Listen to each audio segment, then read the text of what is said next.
Coach Gautam Gambhir মাঠে ঢুকে পরামর্শ দিলেন। 2 বলে 2 উইকেট চলে গেল ভারতের। ম্যাচে ভালোভাবে এগোচ্ছিল ভারতীয় দল। এরপর টাইম আউটে মাঠে আসেন ভারতীয় কোচ গৌতম গম্ভীর। এসে দলকে দিয়ে যান পরামর্শ, তবে সেই পরামর্শে যেন হয় হিতে বিপরীত। এরপরই ব্যাটিংয়ে এসে পরপর 2 উইকেট হারায় ভারত। বদলে যায় ম্যাচের চিত্র।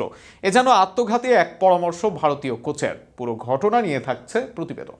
শুরুর ওভারে অভিষেক শর্মার উইকেট, তবে এরপর ভালোই আগাচ্ছিল ভারত দল। বিশেষ করে ঈশান কিষানের দুর্দান্ত ব্যাটিংয়ে বেশ বড় রানের দিকেই ছিল তারা।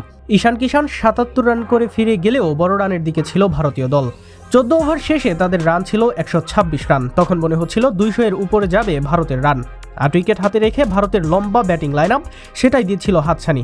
এমন সময় আসে টাইম আউট। সেই টাইম আউটে মাঠে ছুটে আসেন গৌতম গম্ভীর। ভারতীয় দলের কোচ মাঠে এসে পরামর্শ দেন তিলক ভার্মাদের। 25 রানে তখন ব্যাটিং করছিল তিলক, আর সেই তিলকদের পরামর্শ দেন গম্ভীর।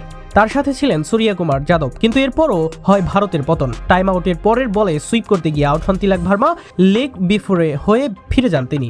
এরপর ব্যাটিংয়ে আসেন হার্দিক পান্ডিয়া। তবে বাবর আজমের বলে ক্যাচ দিয়ে ফিরেন ইন্ডিয়ান নাম্বার 1 অলরাউন্ডার। আর সেখানেই চাপে পড়ে যায় ভারত দল, যে কারণে শেষ 6 ওভারে 50 এর কম রান করে ভারত দল। এর মাঝে 33 রান আসে পরের 5 ওভারে, যেখানে 200 এর অধিক হাতছানি ছিল দলের। সেখানে রান থামে 175 রানে। আর সেখানে উঠেছে প্রশ্ন, কেননা টাইম আউটের আগে যেখানে দারুণ অবস্থানে ছিল ভারত, সেখানে টাইম আউটের পরই টানা উইকেট পতন তাদের। টানা 13 ওভার ক্রিজে থাকা তিলক ফিরে যান গম্ভীরের পরামর্শ শুনেই। আবার হার্দিকও নিজেকে মেলে ধরতে পারেননি, তাই তো এ নিয়ে হচ্ছে আলোচনা সমালোচনা। অনেকে এটাকে বলছেন আত্মঘাতী সিদ্ধান্ত হিসেবে।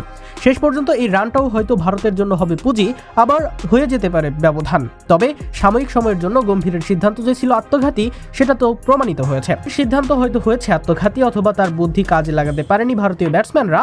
যেটাই হোক, মাঝ থেকে ক্ষতি হলো ভারত দলেরই।